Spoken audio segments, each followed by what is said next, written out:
Welcome to TonightTales Audio, where quiet moments become unforgettable stories.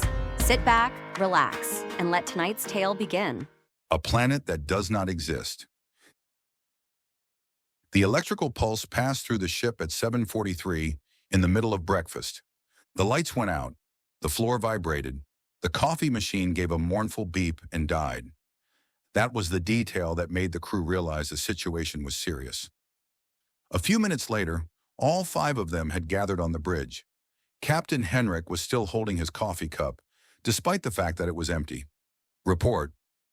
All systems appear to be functioning normally, said Sarah, the ship's engineer. At that moment, every clock on the bridge began running backward. Henrik regarded his empty cup. Right. One of those days.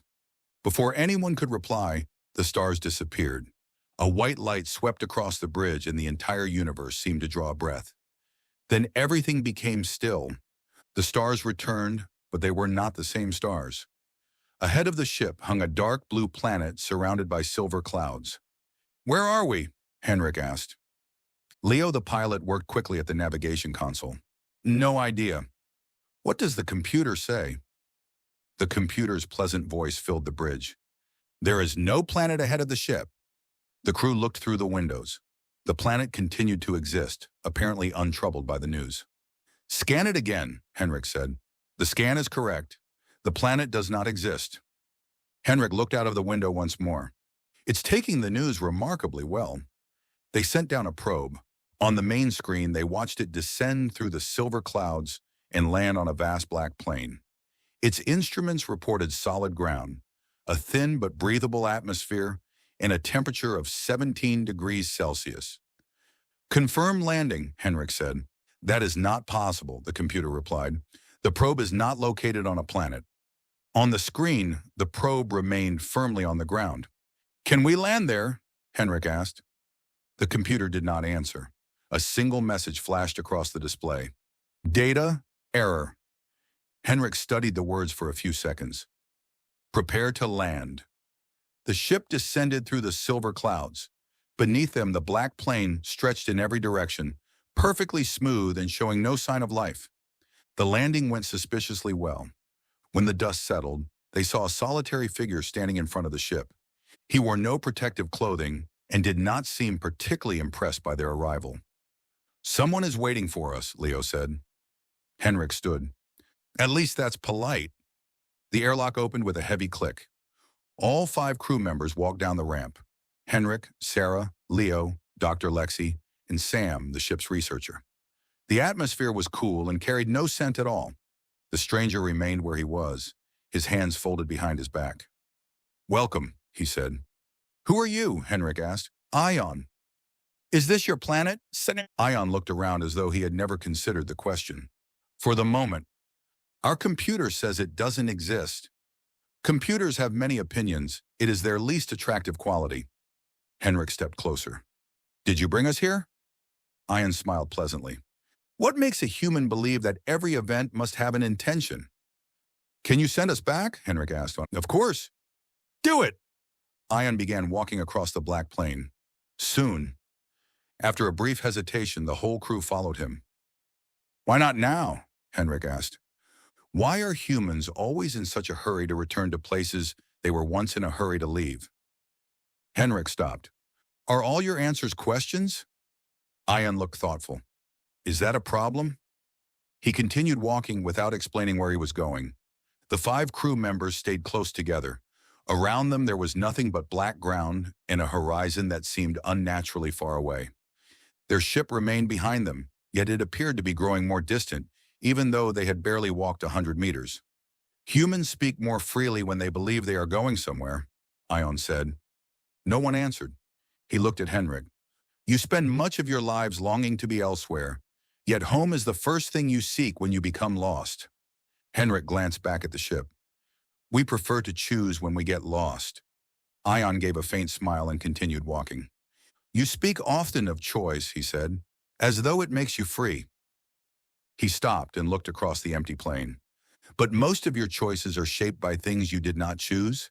Your bodies, your time, your fears. Leo glanced at Henrik. He's cheerful. I am curious, Ion said. The two are not mutually exclusive, Henrik replied. The ground ahead of them began to shimmer. A moment later, they were standing at the edge of a motionless sea that had not been there before. Ion gazed across the water. You know your lives are brief, yet you behave as though death were an administrative error that will soon be corrected. Leo looked back toward the plane. Was that sea there a moment ago? No, Henrik said. Good. I was worried I'd missed it. Sam took out a measuring device. The display flashed. Data, error. Sarah looked at the screen. At least the system is consistent.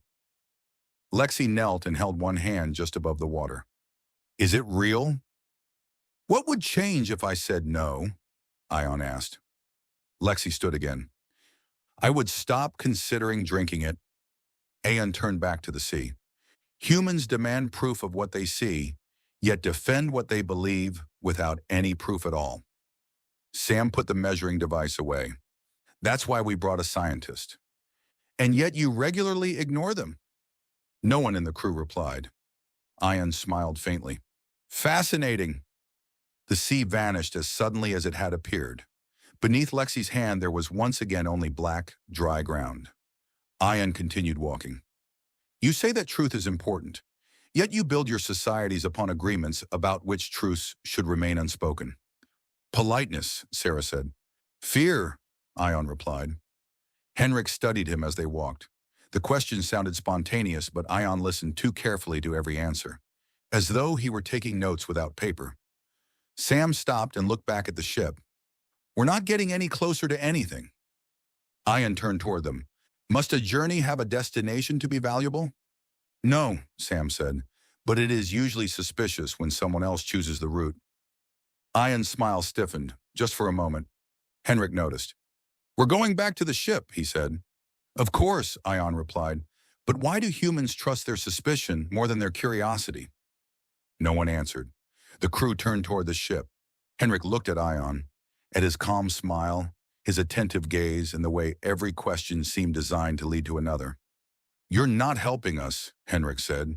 Ion stopped. That was never the intention. You're studying us. For the first time, Ion looked irritated. That is a greatly simplified description. The pulse, the planet, the sea, you created all of it to see how we would react. I prefer the word observe. Without asking. Ion thrust out his hand. You humans always understand just as you begin to become difficult. A white light filled the plane. Henrik woke in his bed. The clock showed 7:43 and was moving in the right direction. A few minutes later, the entire crew gathered on the bridge. No one spoke until Leo cautiously broke the silence. Did anyone else dream about a man named Aeon? Sam, Sarah, and Lexi nodded. Henrik walked over to the main screen. A file was waiting there that had not existed before. Observation of species 731. Terminated. Reason test subjects became difficult. Sam read the message twice. So it was real? Henrik looked at the clocks. They were running normally. Right, he said. One of those days. Thank you for spending your time with TonightTales audio. If this story made you smile, think, dream, or simply helped you relax, let me know in the comments below. Don't forget to like and subscribe if you'd like more stories like this. Every comment, every like, and every listener means more than you know. Until our paths cross again in another story, thank you for listening.